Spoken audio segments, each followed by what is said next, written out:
Je ne t'ai pas épousé juste pour ta couleur de peau. Et je ne t'ai pas épousé non plus pour fuir mon passé. Ni pour oublier ma première épouse. Je t'ai choisi, Saloni, car j'apprécie toutes tes qualités. Crois-moi, Saloni.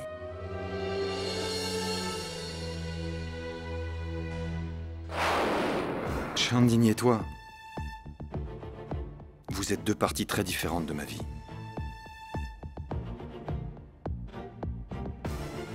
Chandini, mon passé. Mais toi, tu es mon présent. Mon futur.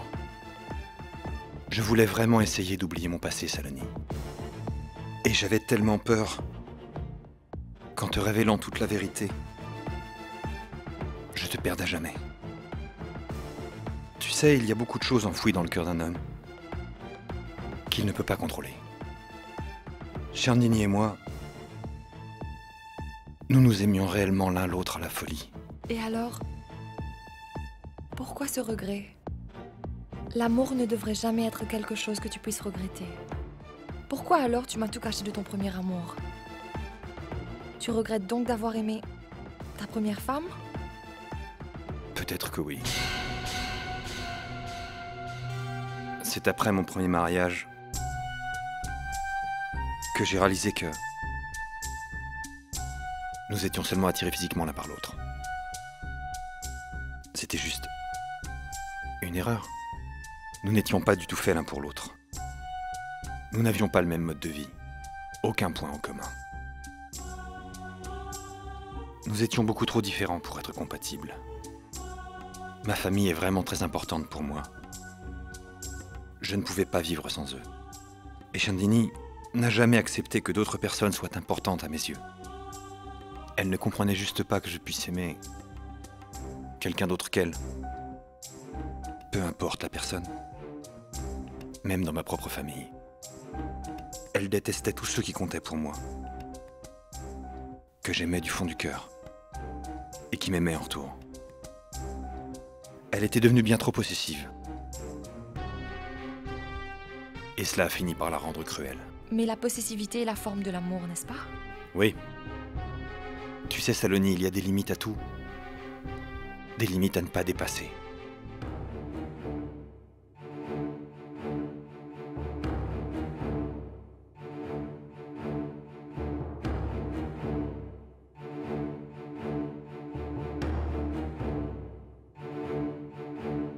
Nous aurions pu éviter cette situation si nous avions tout révélé à Saloni avant son mariage. Mais maintenant qu'elle a appris toute la vérité, elle doit certainement penser que nous l'avons tous trahi ici. Ce qui est fait, Kakissa, on ne peut rien y faire. C'est trop tard pour cela. Maintenant, nous devons présenter nos excuses à Saloni.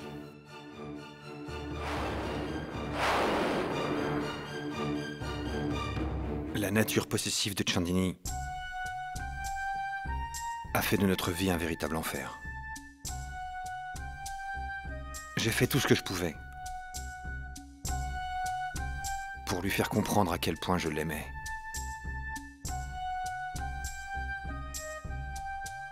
Tous mes efforts se sont soldés par un échec. La situation empirait. J'étais constamment sous pression.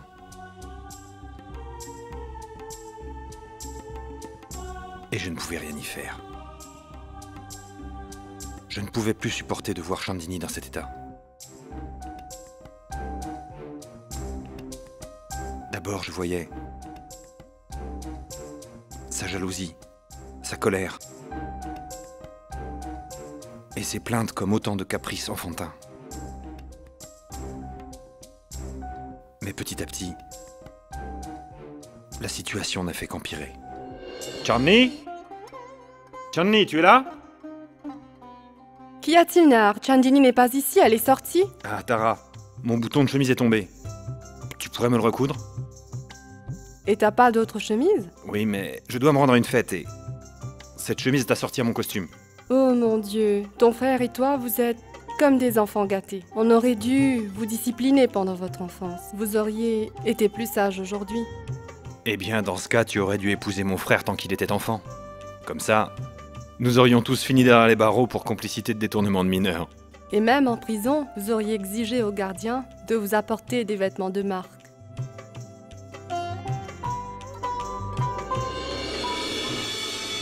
Voilà, c'est fait. Hé, Chandini, tu es déjà de retour? Voilà, Nahar. Maintenant ta femme est ici. Tu es un homme marié. Cesse d'importuner ta belle-sœur. Demande à ta femme de faire tes corvées. Tu sais, Tara, je suis peut-être juste marié, mais je garde sur toi mes droits de beau-frère. Et tu peux quand même bien te libérer de mon frère pour me donner un petit peu de ton temps si précieux. Donc je suis condamnée à t'aider toute ma vie. Quand vas-tu grandir, Nahar? Mais pourquoi te poses-tu cette question? Tu veux vraiment qu'il grandisse, Tara? Qu'est-ce qui ne va pas, Chandini? Tu as l'air de mauvaise humeur. Si tu tiens des propos indécents avec mon mari, c'est que tu ne t'inquiètes pas vraiment de mon humeur, n'est-ce pas? Enfin, je te demande d'arrêter de tenter de le séduire et de cesser d'être si frivole. Il y a des limites dans chaque relation, Nahar. Si tu franchis cette limite, alors les relations vont changer elles aussi. Chandini! Nahar, aucune femme ne peut supporter de voir une autre femme tourner ainsi autour de son mari.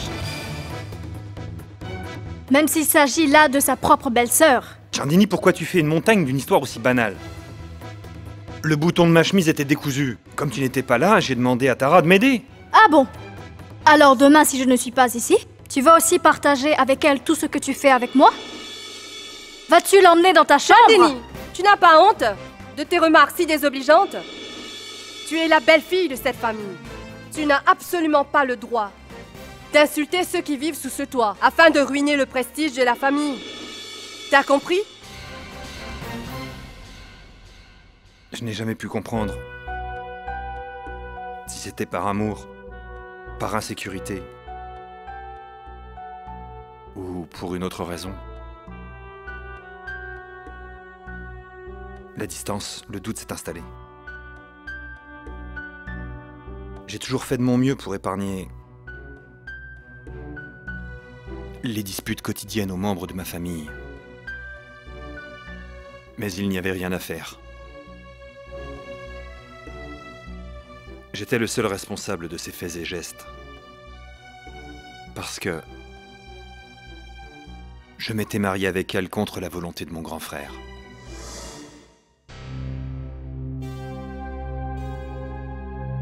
Chandni? Pourquoi mènes-tu le repas ici? Parce qu'à partir d'aujourd'hui, nous allons manger ici, tous les deux. Ensemble. Juste toi et moi. Chandini, ce n'est pas possible. Et pourquoi cela? Chandini, c'est la tradition dans notre famille de prendre tous les jours notre repas ensemble. Et personne n'a le droit de briser cette tradition. Mais toi, tu as le droit de briser le cœur de ton épouse. Je ne crois pas à cette tradition. Je sais seulement que je veux qu'on dîne ensemble ici, tous les deux. Un point, c'est tout. Est-ce bien clair? Chandini, pourquoi est-on en train de se disputer? Manger en famille, c'est un problème pour toi? Oui, c'est un problème, Nahar. Je me sens irritée. Ça m'énerve vraiment d'entendre la conversation ridicule de ta famille en m'asseyant avec eux. Rijesh, prends encore un peu. Oh Tara, c'est délicieux. Mon cher Nahar, s'il te plaît, prends encore un pain. Chandini, ce que tu prends pour des absurdités, c'est une façon d'exprimer son amour pour les autres.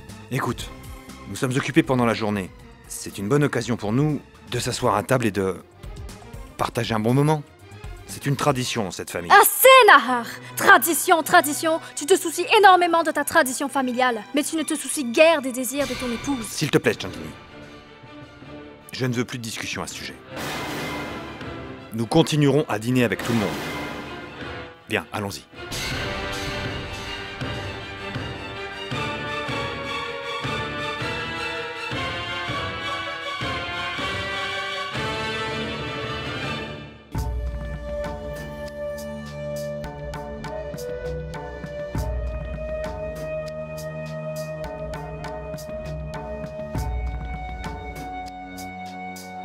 Nahar, donne-moi donc à manger avec tes doigts.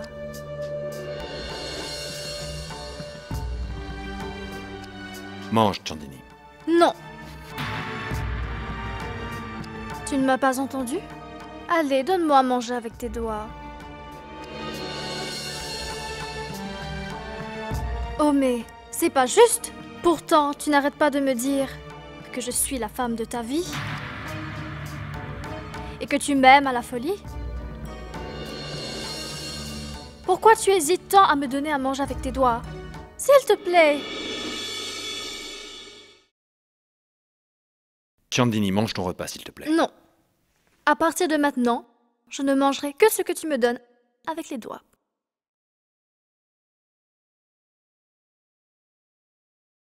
Bon d'accord. Si tu te sens embarrassé, alors laisse-moi le faire en premier. Prends ça.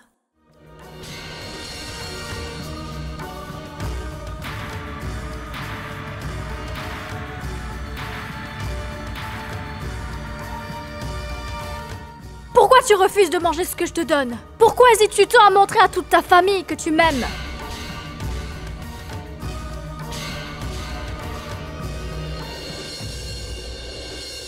Chandini, calme-toi, s'il te plaît. Assieds-toi et finis ton repas. Mon repas? Au diable ce repas, Nahar!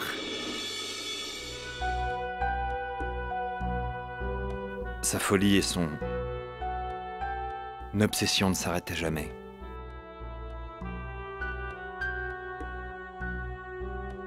Il ne se passait pas un jour sans dispute. Nous ne connaissions plus la paix.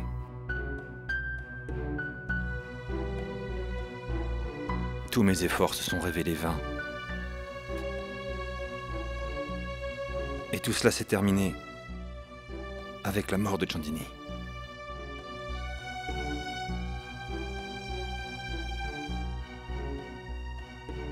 C'est vrai que maintenant elle est morte, Saloni, mais...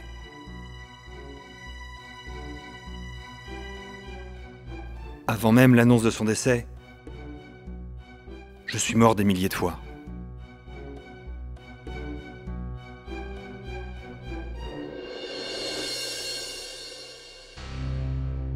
D'accord, tu m'as expliqué sa vie, mais tu ne m'as pas dit les circonstances dans lesquelles Chandini est morte.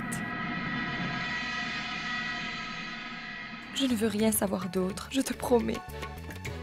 Mais j'ai besoin d'obtenir une réponse à cette question.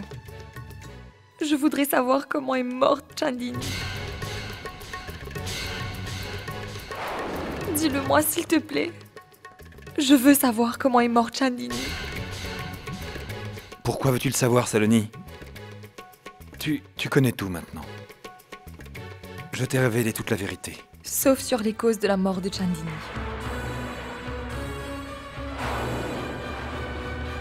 Alors ça ne te suffit donc pas que je l'ai finalement oublié? N'est-ce pas suffisant pour toi que je te sois tout dévoué? S'il te plaît. Saloni, je ne pourrais pas répondre à cette question. J'ai pourtant besoin de connaître la vérité sur ce que tu m'as caché. Pour m'aider à arrêter de porter ce fardeau sur mon cœur. S'il te plaît, Saloni. S'il te plaît. Ne me pose pas cette question. Je n'ai pas la force de te répondre. Je t'en supplie, Saloni. Pitié.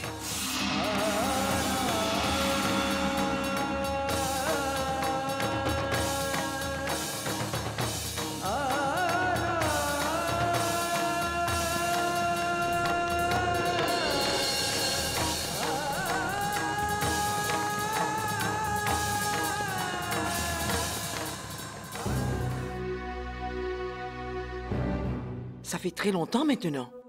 Pourquoi donc ne sont-ils pas revenus? Monte vérifier ce qui se passe. J'espère que tout va bien là-haut. Pour moi, cette chambre est synonyme de mort, de malheur et de cauchemar. Elle ne nous a jamais amené que des problèmes à tous. Je tremble encore quand je pense à cette nuit si funeste. Et si cela se reproduit? Va vérifier, je t'en prie. Non. Ce n'est pas une très bonne idée d'aller les déranger maintenant. Quoi qu'il se passe là-haut, c'est une histoire qu'ils doivent résoudre ensemble.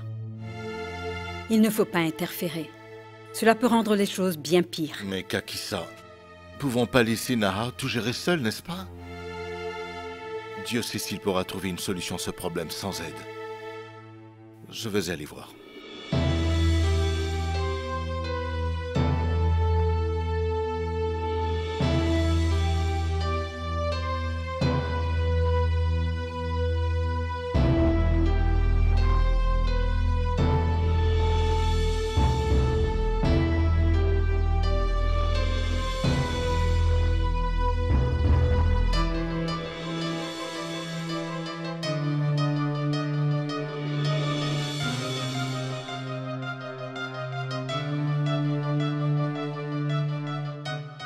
Nahar, qu'est-ce qu'il y a? As-tu tout dit à Saloni?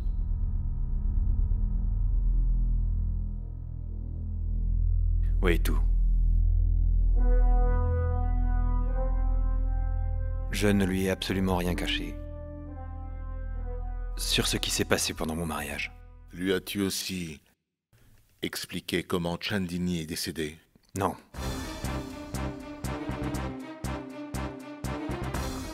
Saloni est vraiment très choquée. Comment pourrais-je la convaincre de continuer à vivre sous ce toit et de ne pas rompre les liens de notre mariage?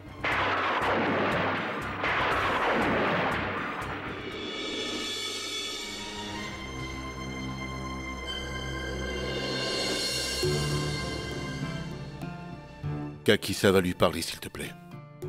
Moi? Saloni a confiance en toi, s'il te plaît. Brijesh, mais je... Kakissa, s'il te plaît. Tu es notre seul espoir. S'il te plaît, parle à Saloni.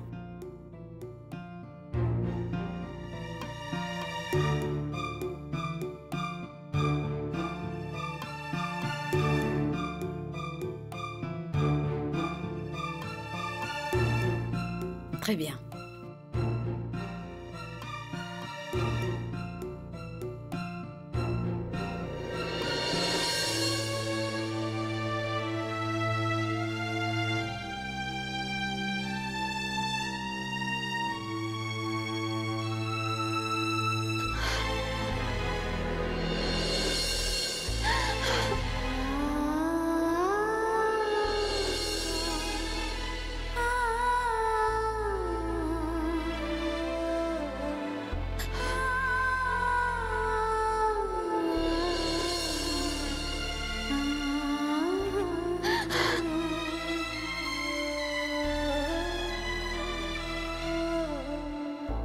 Ne pleure pas, mon enfant.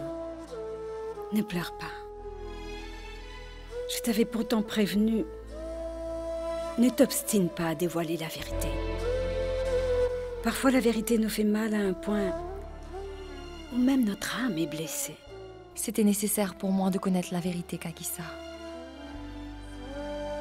Au moins maintenant, je le sais. Je suis au courant de presque tout.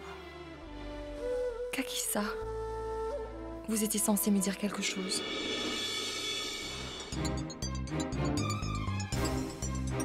Comment est-ce que Chandini a trouvé la mort? Dites-moi, Kakissa. Vous vous souvenez de votre promesse, non? Je m'en souviens.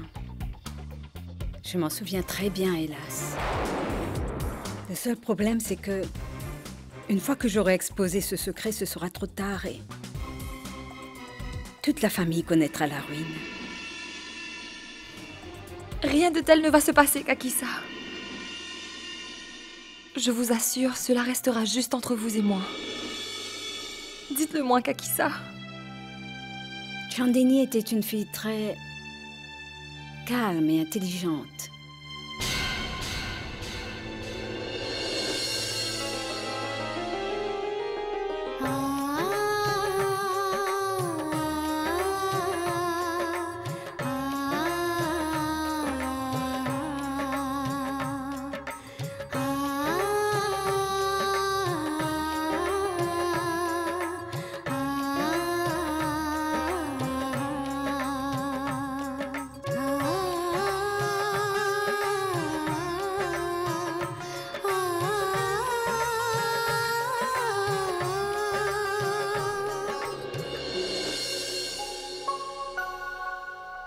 Quelqu'un aurait-il aperçu le dossier du projet qui était dans ma chambre?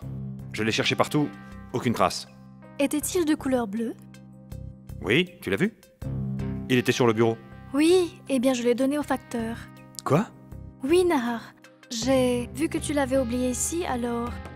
Quand le facteur est venu pour poster le courrier, je lui ai demandé de te le ramener. Je t'ai déjà dit que si tu ne sais pas, tu ne dois pas toucher aux affaires des autres.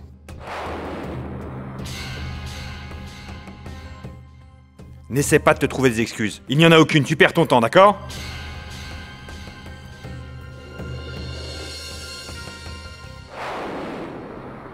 Et ne recommence plus jamais ça. Attends. Peux-tu rentrer tôt à la maison aujourd'hui? C'est Caravaggio. Est-ce que tu es vraiment obligé de me retenir à chaque fois que je suis sur le point de m'en aller? Tu sais bien que j'ai horreur de ça. On dirait que tu le fais exprès. Chaque fois que j'ai une chose importante à faire. Tu t'arranges pour me retenir. Ça devient insupportable.